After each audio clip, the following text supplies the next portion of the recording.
말씀의 제목은 아버지 품 탈출, 파랑새를 찾아서. 여러분, 방탈출이라는 그런 카페도 있고 그런 게임도 있는 것 같아요. 그 방에 들어가서 이제 돈을 내고 그 방에 들어가가지고 음료를 먹나? 저도 안 해봐서 모르겠는데 방을 탈출을 해야 된대요. 저같이 공황장애가 있는 사람은 아주 기겁하는 놀이죠. 그런데 그런 걸 하네요. 근데 오늘 본문 말씀에 보면 이 누가복음 15장 말씀은 크리스찬이라고 하면 너무나 좋아하는 말씀이에요. 그렇죠? 왜 그렇게 좋아하나 생각해 보니까 우리는 은연중에 이런 아버지를 너무 바라고 기대하고 기다리고 있는 것 같아요.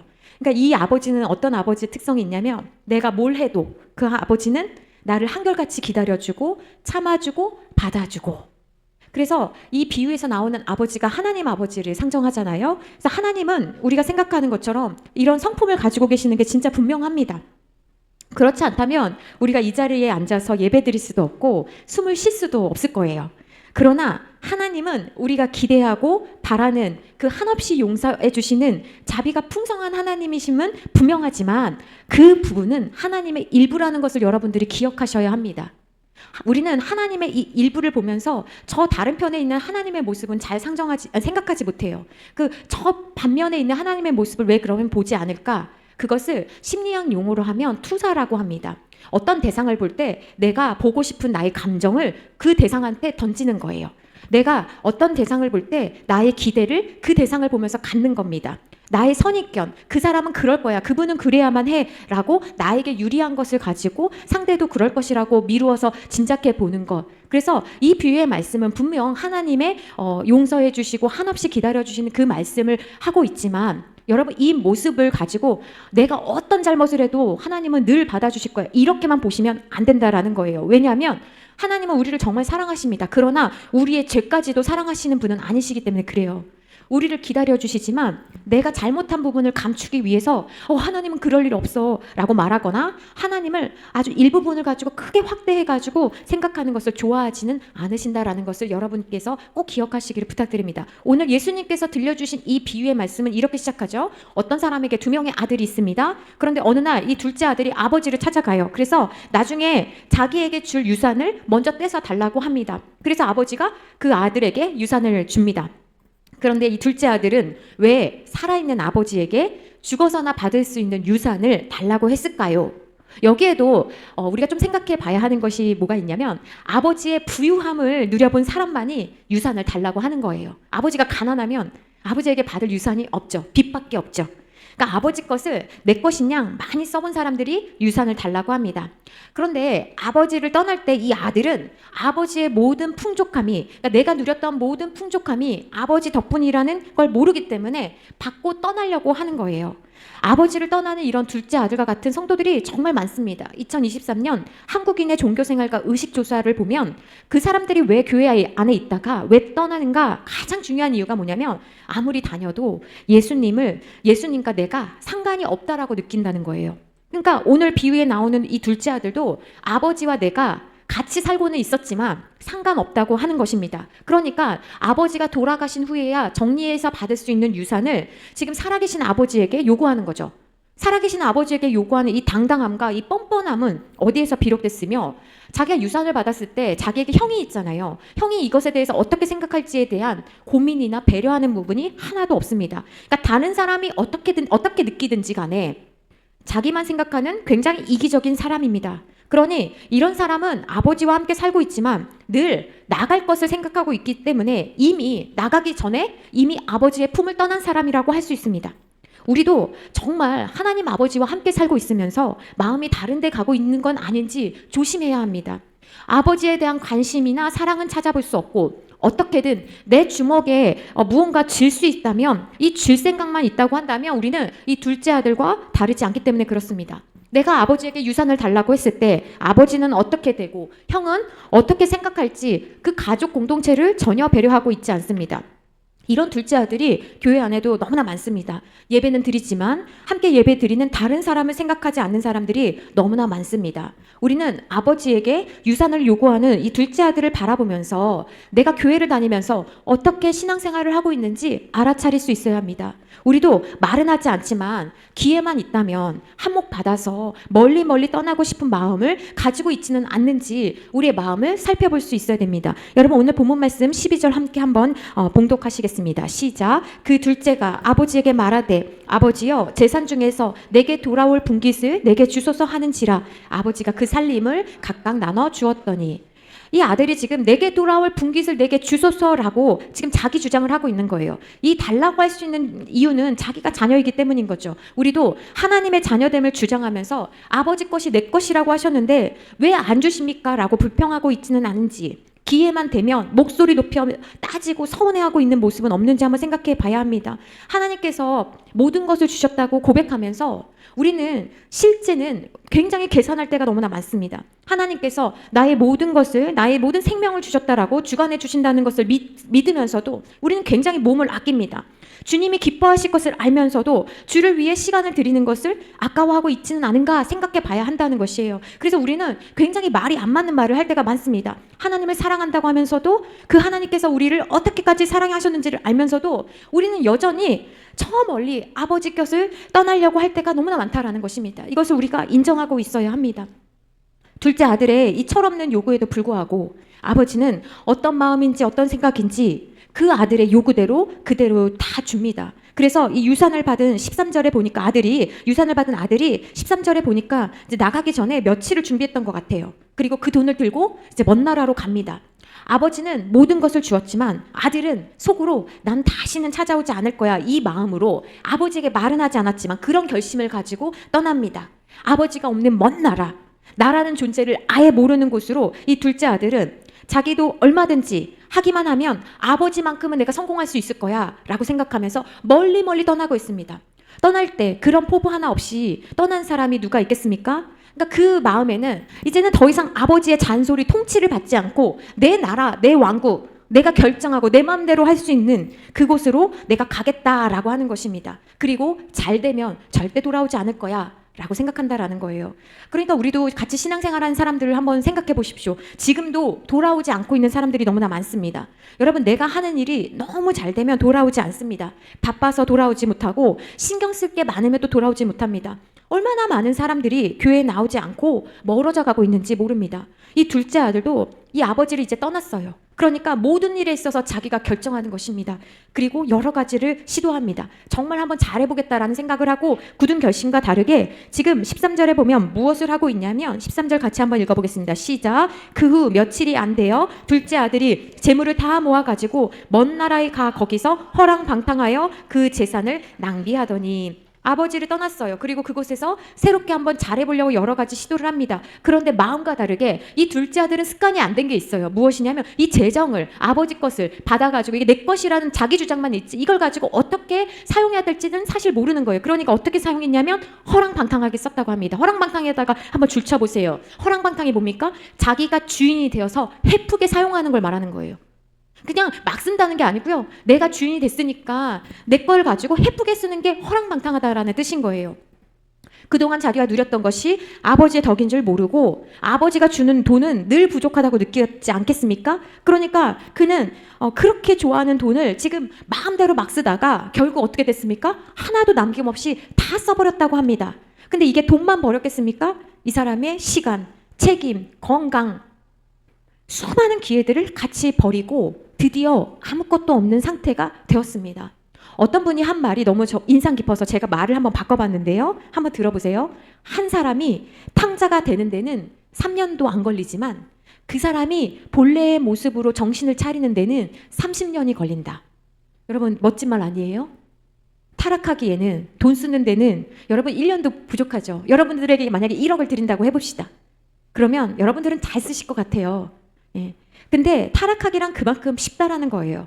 근데 내가 쓴 시간만큼 회복하는 데는 그 몇 배가 걸릴 수 있다라는 거예요. 돈이 있을 때는 자기에게 진짜로 잘해주는 사람이 많습니다. 돈이 있고 명예가 있고 나한테 뭔가 있는 것 같아 보이면 그렇게 연락하고 만나자고 하고 잘해주는 사람, 정말 달콤한 말로 나에게 정말 가족이 되어줄 것 같은 그런 가짜 가족들이 진짜 많이 생깁니다. 가짜 친구들, 나를 위하는 사람들 진짜 많이 그 주변에 있는 거예요. 왜 그렇습니까?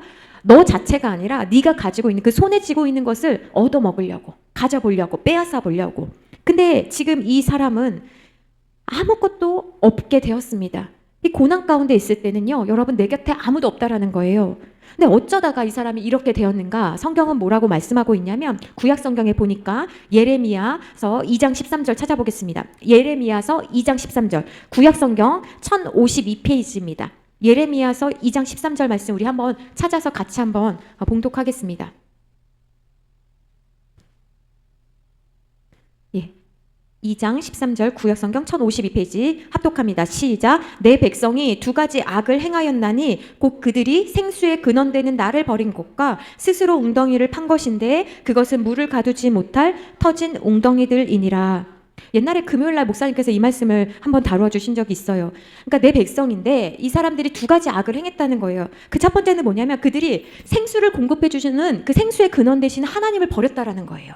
그리고 무엇을 하냐? 하나님을 버리면 그 자리에 새로운 하나님을 만들게 되잖아요. 그래서 그게 뭐예요? 스스로 나는 이제 그거 안 쓸 거야. 나는 이제 하나님이 주시는 거 안 먹을 거야 하고 버리고 스스로 웅덩이를 팠대요. 그러니까 스스로 웅덩이를 팠으니까 얼마나 고생했습니까? 그런데 그 웅덩이가 어떤 웅덩이냐면 가두지 못할 터진 웅덩이래요. 이 말은 뭐냐면 물을 저축해야지 쓰잖아요. 근데 저축할 수 없는 상태, 아무것도 저장할 수 없는 비참한 상태가 되었다라는 거예요. 19절 말씀 2장 19절 바로 밑에 있죠. 보면 내 악이 너를 징계하였고 내 반역이 너를 책망할 것이라. 그런즉 내 하나님을 버림과 내 속에 나를 경외함이 없는 것이 악이요 고통인 줄 알라. 주 만군의 여호와의 말이니라.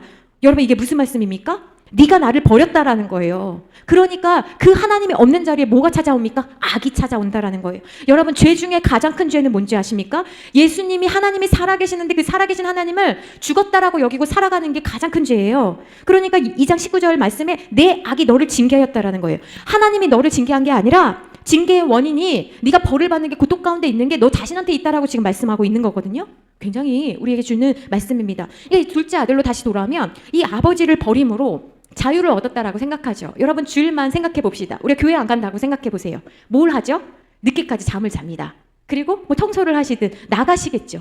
자유를 얻었다라고 생각합니다. 근데 아버지를 떠나니까 자기를 지키는 게 동시에 사라져 버리는 거예요. 그러니까 아버지 덕분에 누렸던 모든 자녀됨의 권세가 권리가 사라져 버렸습니다.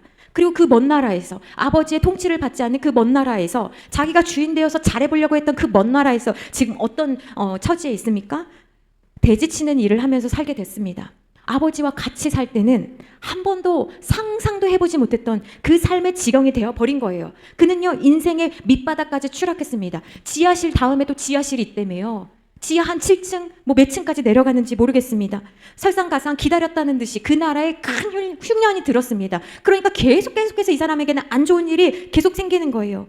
그러니까 나만 어려운 게 아니라 주변 사람들이 다 어려워지니까 도와줄 사람 없죠. 아는 사람 없죠. 예전에 믿을 만했던 사람들 전화 안 받지요. 하나도 없게 된 거예요. 근데 이 패턴이 성경에 굉장히 많이 등장하거든요. 특별히 성경에 어디에 비슷하게 나오냐면 룻기에 보면 비슷한 패턴이 나옵니다. 룻기 1장에 보면요. 나오미와 그 가족이 이스라엘을 떠나서 먼 나라로 갑니다. 근데 이게 떠난 계기가 있어요. 흉년이 들어가지고 이 나라에 먹을 게 없다. 그래서 떠나요. 근데 여러분 여기에도 대단함이 있어요.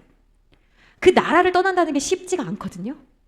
그 나라는요 하나님께서 주신 땅이에요. 근데 거길 떠나버린다는 거예요. 그리고 그 땅에서 잘 삽니다. 다른 곳으로 가서 잘 살아요.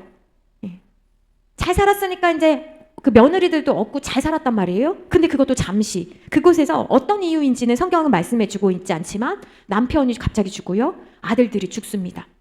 그때 비로소 나오미가 깨닫게 되는 게 있어요. 내가 있을 곳이 여기가 아닌구나. 원래 내가 살던 곳으로 돌아가야겠다라는 걸 하나 깨달아요. 그리고 돌아갑니다.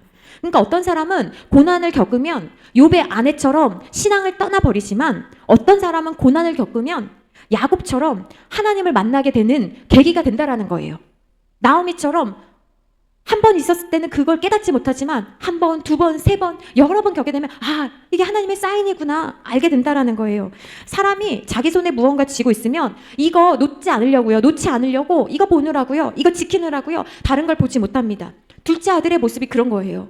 처음으로 그 맛도 없는 그 쥐염 열매, 돼지가 먹는 거니 뭐 맛이 있겠습니까 여러분? 그 쥐염 열매도 모자라가지고 그 쥐염 열매조차도 마음껏 먹지 못하는 상태가 된 거예요. 그러니까 하나도 기댈 곳 없는 상태가 됐어야 비로소 누가 생각납니까? 아버지가 생각나는 거예요. 염치가 없다는 걸 알지만 그래도 방법이 없으니까 아버지에게 갈 생각을 이제 처음으로 하게 됐다라는 거예요. 우리도 한번 생각해 봅시다. 우리도 웬만해서는요, 하나님 아버지를 떠올리지 않습니다. 진짜 죽을 만큼 힘들지 않으면 주님께 다시 돌아오지 않습니다. 오늘 그것을 성경이 말씀해 주고 있는 거예요. 마치 도박에 빠진 사람이 이번 한 건만 잘 되면 내가 회복할 수 있을 것 같은데 그 마음으로 조금씩 했다가 전 재산을 버리는 거 아닙니까? 그러니까 자기 환상들이 있는 거예요. 내가 이만큼만 하면, 내가 몇 년만 하면 괜찮아질 것 같은데, 여러분 그렇지 않다라는 것입니다.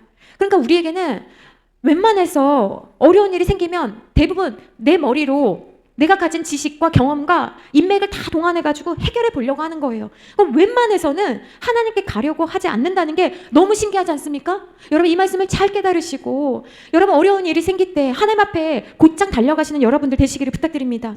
그러니 여러분 어떻게 해야 되겠습니까? 다 잃어야만 되는 거예요. 정말 안타깝지만 그 아버지 재산 다 잃어야 되는 거예요. 그 둘째 아들에게 가지고 있는 그 모든 거, 손에 쥐려고 하지 않는 거, 아버지 없이 살려고 하는 그 모든 거 잃어버릴 수밖에 없는 거예요. 잃어야 되는 거예요. 잃어야 사는 거예요. 한 집사님이 자기 남편 사업이 너무, 주님을 믿지도 않는데 남편 사업이 너무 잘 되는 거예요. 그러니까 이 집사님이 새벽마다 이렇게 울면서 하나님 앞에 기도했습니다. 하나님, 우리 남편 좀 말려주세요. 저렇게 자기 지혜 믿고 똑똑함 자랑하고 자기 능력 이렇게 자랑하다가 진짜 하나님을 두려워하지 않게 될까 봐 너무나 두렵습니다. 하나님, 우리 남편 사업 좀 잘 되지 않게 해주세요. 이렇게 기도하더라고요. 여러분 어떻습니까? 여러분 웬만해서는요, 남편이 불신자여도요, 제가 많이 봤거든요. 남편이 불신자여도요, 가끔 교회 오라는 얘기하지, 남편 눈치 보면서 그 남편이 주는 돈 받아가지고 살아야 되니까요, 남편이 싫어하는 선 그거 넘지 않으려고요, 얼마나 머리 쓰면서 남편한테 말하는지 몰라요. 대부분요, 그런 남편이 있으면 돈을 잘 벌기 때문에 교회에 오고 안 오고는 이건 하나님께서 알아서 하시겠지 하고 남편한테 돈 받으면서 그냥 산단 말이에요. 그런데 앞서 말씀드린 이 집사님은 하나님 없이 너무 장사가 잘 되니까 자기 지식으로 지혜로 됐다라고 생각할까 봐 그게 너무나 두려운 거예요. 여러분 우리도 이런 기도 할 수 있습니까? 여러분 하실 수 있습니까? 여러분 이런 기도까지 하실 수 있게 되기를 축원합니다. 너무 잘 나가서 사업이 너무 잘 돼서 하나님 앞에 머리 숙이지 않을까 봐 하나님 사업 너무 잘 되지 않게 해주세요. 이렇게 기도하는 거잖아요. 여러분 차원이 다르지 않습니까? 우리는 그거 상관없이 언젠가 이 사람 하나님께서 돌아오게 하시겠지. 그러니까 사업 좀 잘 되게 해주세요. 여러분 사업 잘 되면요, 점점 먼 나라로 가는 거 아닙니까? 우리는 일이 잘 되면 하나님께 돌아올 것이라고 생각합니다. 건강해지면, 대학 붙으면, 직장 들어가면, 결혼하면 좀 괜찮아지겠지. 그러나 우리는 알고 있습니다. 둘째 아들이 유산을 받아서 떠났을 때 그는 이미 하나님 버리고 간 거예요. 고3 때 교회 안 나가고 쉬겠다? 이미 하나님 버리고 간 거예요. 우리는 결혼하고 건강해지고 직장에 들어가고 모든 일이 내 마음대로 내가 주관할 수 있으면 다시 돌아오겠습니다 라고 말은 하지만 하나님 도와주지 않으셔도 돼요. 내 머리로 내가 이 대학 갔거든요. 내가 노력해가지고요, 이 직장 갔거든요. 그러니까 여러분 우리가 기억해야 되는 것은 무엇이냐면, 이런 일에 있어서 나도 예외가 될 수 없다라는 것을 여러분이 긴장하시면서 내 마음의 동기를 잘 살펴보셔야 되는 거예요. 방심하면 안 되는 거예요. 처음부터 작정하고 떠난 사람도 있지만 나는 절대로 떠나지 않을 거예요 라고 자신감 있게 말한 사람들도 떠났다라는 것을 우리 성경에서 누구를 통해서 알 수 있습니까? 베드로를 통해서도 알 수 있잖아요. 나는 절대로 그러지 않겠습니다 라고 말했던 베드로도, 베드로뿐만입니까? 그 제자들도, 수많은 기적을 봤던 그 제자들도 다 떠나지 않았습니까? 그러니까 나를 자만하면 안 되는 거예요. 그래서 때때로 우리가 내가 원하는 것이 이게 하나님이 원하시는 결과는 아니지만 우리가 스스로 하나님을 떠나서 우리는 내가 원치 않는 결과를 얻으며 살아갈 때도 있다는 걸 여러분 보셔야 되는 것입니다. 우리가 잘못된 선택을 내림으로 고난을 경험할 때가 있습니다. 흥청망청 써보세요 여러분. 그거는 하나님의 뜻과 상관없이 카드빚 나오고 계속 이렇게 마이너스 되는 거 아닙니까? 감정을 마음대로 쓰고 재정을 마음대로 쓰고 은사를 마음대로 쓰면 여러분 우리 인생에 공고한 날이 오는 거예요. 그래서 우리가 기억해야 되는 건 뭐냐면, 가장 큰 어려움은 외부에서 다른 사람이 나한테 준 게 아니라, 경기가 어려워서 내가 이게 망한 게 아니라 내가 하나님을 떠났기 때문에 일어난 일이라는 것을 여러분들이 기억하셔야 됩니다. 하나님보다 더 신뢰하는 무언가가 있어서, 하나님보다 더 신뢰하는 내 계획이 있어서, 내가 사랑하는 모든 것이 있어서 그 허망한 계획을 따르느라, 그 파랑새를 쫓느라 내가 하나님을 떠났기 때문에 생긴 일이라는 것입니다. 그래서 갈라디아서 6장 7절 말씀에 이런 말씀이 있습니다. 스스로 속이지 말라. 하나님은 업신여김을 받지 아니하시나니 사람이 무엇으로 심든지 그대로 거두리라. 이 말씀 해주셨습니다. 내가 선택한 결과들이 쌓여서 나에게 돌아오는 것이에요. 그러니 내가 어떻게 했는지는 쏙 빼고 말하지 않는 분들이 있거든요. 자기에게요, 마이너스가 될 이야기는 하지 않고요, 서운한 이야기만 하는 거예요. 여러분은 어떻습니까? 자기를 속이지 말라고 했어요. 하나님은요, 내가 나한테 유리한 이야기만 한다고 하나님은 속지 않으신다라고 말씀해 주셨습니다. 그 다음 말씀에 또 무엇이 있냐면, 자기의 육체를 위해 심으면 육체로부터 썩어질 것을 얻는데요. 그리고 성령을 위하여 심으면 성령으로부터 영생을 거둔다고 했습니다. 누가복음 12장 33절 말씀에 너희 소유를 팔아 구제하여 낡아지지 아니하는 주머니를 만들라. 곧 하늘에 둔 바 다함이 없는 보물이니 거기는 도적도 가까이 하는 일이 없고 좀도 먹는 일이 없느니라. 이 말씀을 주셨습니다. 여러분, 어떤 사람이 하늘에 보물을 쌓아둘 수 있겠습니까? 이 말씀이 오늘 우리에게 어떻게 다가옵니까? 아까 야곱 이야기를 잠깐 했는데요. 야곱은 형을 속이고 라반에게 도망칠 때까지 그는 자기의 그 교활함, 약삭빠름, 이기주의, 기회주의적인 자기의 특성을요, 버리지 못했습니다. 왜 그런 자기의 그 성격을, 자기의 습관을 버리지 못했을까요? 그게 자기에게 주는 유익이 있기 때문에 그런 거예요. 잔머리 잘 써서 다른 사람이 가진 거, 좋은 거 있으면 뺏고 그 좋은 머리로 잘 먹고 잘 살았거든요. 그런데요, 여러분, 그렇게 살다 보니까 20년 동안 고향 근처에도 가지 못했습니다. 다른 사람보다 좀 부유해진 것 같고 좀 더 빨리 사는 것 같고 손해보지 않은 것 같아 보였지만, 여러분, 그 모습이 하나님께서 야곱에게 원하시는 하나님의 뜻일까요? 하나님의 계획일까요? 하나님은 그런 야곱을 원하지 않으셨어요. 그래서 하나님께서는 20년 동안 한 야곱을 보면서 기다리고 계셨습니다. 그가 깨닫고 돌아올 때까지 기다리고 계셨어요. 야곱에게 그렇게 좋은 머리를 준 거는 그렇게 다른 사람 속이라고 쓰라고 주신 게 아니거든요. 너의 건강은, 너의 명철은 그런 데 쓰라고 준 게 아니거든요. 너의 재산은 너 자신만 배부르게 부풀리라고 준 게 아니거든요. 그런데 야곱은요, 꺾지 않았어요. 그래서 시간이 오래 걸렸습니다. 근데 야곱만 그럴까요? 우리도 그렇다라는 거예요. 내 생각대로 될 것 같으면 여러분, 우리는 절대로 꺾지 않습니다. 그리고 고난을 맞닥뜨릴 때 비로소 우리가 내 뜻이 꺾일 때 하나님께로 돌아가야겠구나, 무언가 크게 잘못되었구나 하는 두려움과 깨달음을 얻게 된다는 것입니다. 그때가 바로 하나님이 우리에게 주신 두 번째 기회입니다. 그러니 고난은 때때로 우리에게 변장된 축복이라는 말이 맞습니다. 여러분, 자녀 때문에 힘듭니까? 배우자 때문에 어렵습니까? 미안하지만 그들은 배고파 죽을 때까지 멈추지 않을 것입니다. 둘째 아들은 기대할 수 있는 모든 것이 사라진 다음에 이제 죽기 일부 직전이 되어서야 비로소 17절 말씀에 보니까 스스로 돌이켰다라고 합니다. 우리 17절 말씀 같이 읽어보겠습니다. 시작. 이에 스스로 돌이켜 이르되 내 아버지에게는 양식이 풍족한 품꾼이 얼마나 많은가, 나는 여기서 줄여 죽는구나. 여기서요, 스스로 돌이켰다라는 부분을 밑줄 쳐보세요. 근데 이 스스로 돌이켰다라는 부분이요, 그냥 아무 일이 없었는데 갑자기 내 돌아가야겠다라는 생각이 생겼다라는 게 아니에요. 이 말은 수동태거든요. 무슨 말이냐면 어떤 일들이 생겼기 때문에 내가 비로소 제정신이 돌아왔다라는 뜻인 거예요. 그러니까 갑자기 아버지한테 돌아가야지 이게 아니라 너무 배고프니까, 너무 괴로우니까, 너무 힘드니까 그때 비로소 그 일 때문에 스스로 돌이키게 됐다라는 것입니다. 그러니까 능동적으로 돌이켜야지 라는 자세가 아니라 수동적인 일을 통해서 내가 돌아가야겠다라는 걸 깨닫게 되었다라는 거예요. 그러니까 원래 둘째 아들의 계획에는 아버지가 계신 곳으로 돌아갈 계획이 없었잖아요. 그러니까 먼 나라로 갔잖아요. 근데 일이 이렇게 되니까 어쩔 수 없이 돌아가겠다라는 거예요. 이런 의미에서 회개도 아무나 하는 게 아니에요. 회개도요, 하나님의 선물입니다. 여러분, 이 큰 선물을 여러분 받으시기를 부탁드립니다.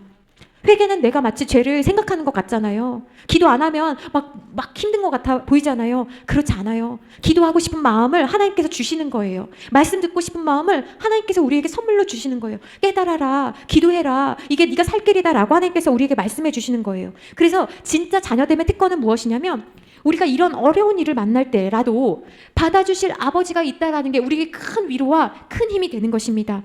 내가 어떤 상태라고 할지라도 나에게는 하나님 아버지가 있다라는 것입니다. 그래서 우리도 이렇게 기도해야 해요. 하나님, 아버지에게 돌아오라는 사인임을 알고 공고한 날이 우리에게 올 때 주님께 돌아가게 해주십시오 라고 기도할 수 있어야 돼요. 저항할 수 있을 때까지 저항하는 게 아니라 아무것도 남지 않았으니까 그냥 나는 죽어버려야겠다 이렇게 잘못된 마음을 갖는 게 아니라 아무것도 남지 않았어도 나에게는 하나님 아버지가 계시다. 그러니 하나님 아버지에게 돌아가야겠다라고 생각할 수 있는 것. 하나님, 우리 아이가 마음에 안 들고 우리 배우자를 위해서 기도해도 소용없는 것 같아 보이지만 하나님, 야곱이 하나님 없이 살다가 그래도 하나님을 찾을 수 있었던 것은 예전에 들었던 하나님에 대한 그 희미한 메시지, 그 희미한 존재가 있었기 때문에 야곱도 공고할 때 하나님 앞에 기도할 수 있었던 것처럼 우리 자녀도 우리 배우자도 그리고 나도 하나님 그럴 때 하나님께 돌아갈 수 있게 해달라고 우리가 기도할 수 있어야 하는 것입니다. 그러니 우리가 아무리 말해도요, 상대방은 못 알아들어요. 그러나 스스로 깨닫게 되는 날이 올 줄 여러분 믿으시기를 부탁드립니다. 이게 은혜인 거예요. 여러분, 망하면 우리는 끝난 게 아닙니다. 그때로부터 비로소 시작하게 되는 것입니다. 그러므로 실패에도 불구하고 우리는 하나님께서 일하시면 그 사람이 돌아오게 되는 게 가장 큰 복입니다. 여러분, 재산이 늘어나는 게 가장 큰 복이 아니고요, 그 사람이 하나님께로 돌아오는 것이 가장 큰 복입니다라는 것을 아는 우리들이 되시기를 부탁드립니다. 이 둘째 아들은 이제 일어나서 아버지께로 돌아가기로 합니다. 아버지랑 같이 살 때가 최악이라고 생각했는데 거기가 행복이었구나 이제 알게 된 거예요. 그래서 오늘 말씀 제목이 아버지 품 탈출. 모리스 마테 르링크가 쓴 파랑새라는 동화 제목처럼 어딘가 있을 파랑새를 찾아서 막 돌아다녔는데 결국 진짜 행복은 파랑새가 어디 있었냐면 자기 집에 있었거든요. 그러니까 진짜 행복은 어디에 있다라는 것입니까? 아버지와 함께 있을 때 누리는 것이라는 거예요. 여러분, 교회에 오면 온 것만 해도 감사하게 생각하셔야지 라고 생각하지 않고 교회 오면 예배 잘 드려라, 신앙생활 그렇게 하면 안 된다, 잔소리 듣는 게 너무나 싫어서 자꾸 뭐라고 하니까, 헌금하라고 하니까 무더기로 저렇게 사람들 많은데 파묻혀가지고 신앙생활하면 그게 좋을 것 같죠? 여러분, 그게 행복이 아니라 최악입니다. 나에게 잔소리 해주고 이렇게 해야 한다고 말해주는 신앙 공동체가 좋은 것이라는 것을 아는 게 성숙입니다. 이게 행복인 거예요. 왜 맨날 나만 갖고 그래요? 이게 아니라 나에게 얘기해 주셔서 감사합니다. 이게 자녀됨의 자세입니다. 둘째 아들은 다시 잔소리 들으러 가는 거예요. 아버지를 떠났을 때 먼 나라라고 했으니까 아버지에게 돌아가려면 그만큼의 시간이 걸립니다.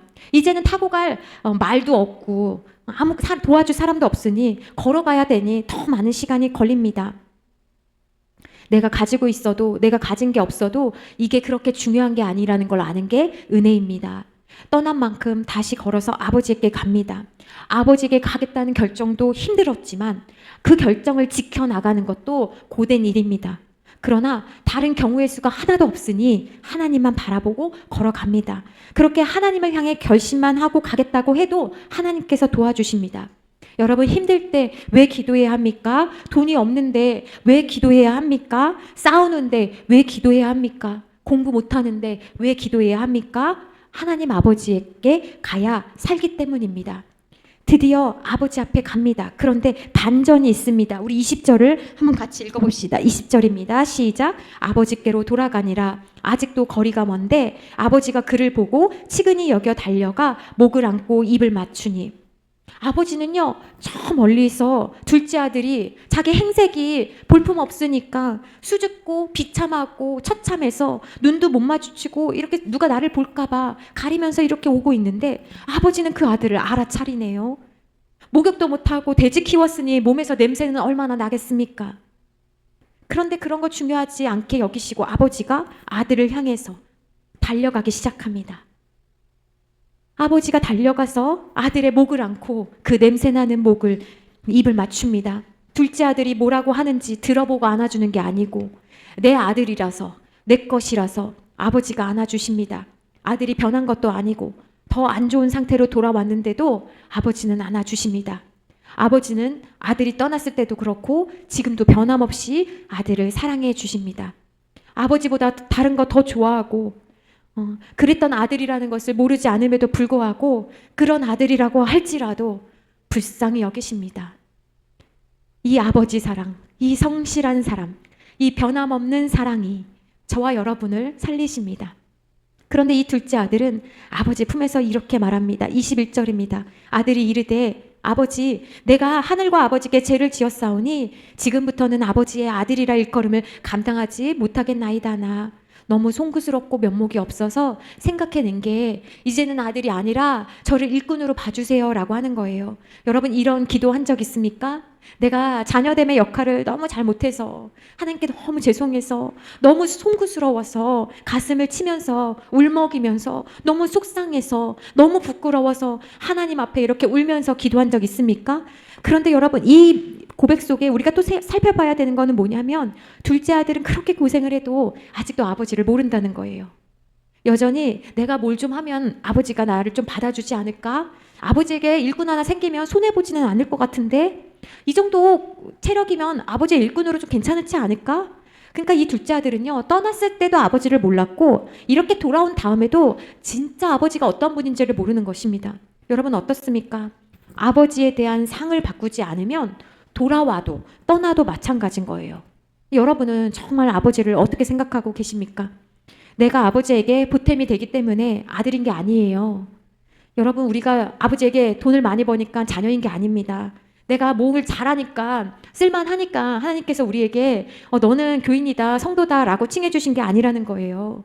근데 우리는 그렇게 생각할 때가 너무나 많아요. 그래서 하나님 아버지에게도 내가 보탬이 되고 좀 그럴 때는 내가 좀 괜찮아 보이니까 아무것도 하지 말아라 라고 이야기하면 오히려 불안한 거예요. 그러니까 둘째 아들처럼 우리가 교회에서 예배 좀 안 빠지면 당당하고 헌금 좀 하면 좀 당당하고 봉사 좀 하면 큰 소리 치고 이런 모습이 이 둘째 아들의 모습과 별반 다르지 않는 것입니다. 그러나 아버지는 그래서가 아니라는 거예요. 너의 자녀됨이 네가 뭘 많이 했기 때문이 아니라고 말씀합니다.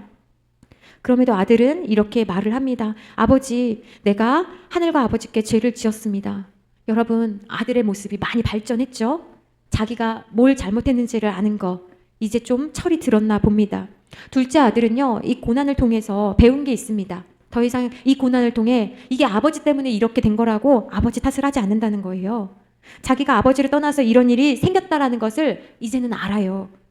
그런데 어떤 성도들은 자기가 하나님을 떠나놓고 이런 말을 합니다. 하나님, 이렇게 쫄딱 망하니까 하나님 좋으세요? 왜 이런 일이 이렇게 될 때까지 안 말리셨어요? 왜 다리 뭉덩이 부러뜨리셔서라도 그 사람이랑 결혼하지 못하게 막으셨어야죠? 왜 회사를 이렇게 운영하게 하셨어요? 왜 그 회사에 붙게 하셨습니까? 왜 그 사람을 만나게 하셨어요? 라고 한다라는 거예요. 그러니까 이렇게 말하는 사람들은 비겁한 거죠. 끝까지 사람 탓, 환경 탓, 하나님 탓하면요, 그 사람은 회개하지 못한 사람입니다. 둘째 아들은요, 적어도 자기가 무엇을 잘못했는지를 알고 딴소리하지 않습니다. 그러니까 이 둘째 아들과 같은 사람은 어떤 사람이냐면 끝까지 가봤어요. 끝까지 해본 거예요. 그러니까 하나님 앞에 할 말이 없는 거예요. 진짜 잘못했다고 생각하는 사람은 말하지 않습니다. 그런데 우리는 너무나 말이 많습니다. 진짜 잘못했다고 생각하지 않기 때문에 우리는 너무 말이 많은 것 같아요. 어떤 의미에서 이런 둘째 아들 같이 사람들이 다 아는 죄인, 배은망덕한 사람, 소위 도덕적으로 윤리적으로 잘못한 사람이라고 칭할 수 있는 사람들은요, 주님을 믿는 게 더 쉬운 일이 아닌가라는 생각을 합니다. 내가 뭘 잘못했는지를 알기 때문에 그래요. 그런데 도덕적이고 좀 양심적이고 내가 다른 사람한테 특별히 잘못한 게 없는 것 같다라고 생각하는 사람들은 진짜 죄를 깨닫기가 어렵습니다. 잘못한 게 무엇인지를 아는 것, 이것이 하나님께서 우리에게 주신 은혜입니다.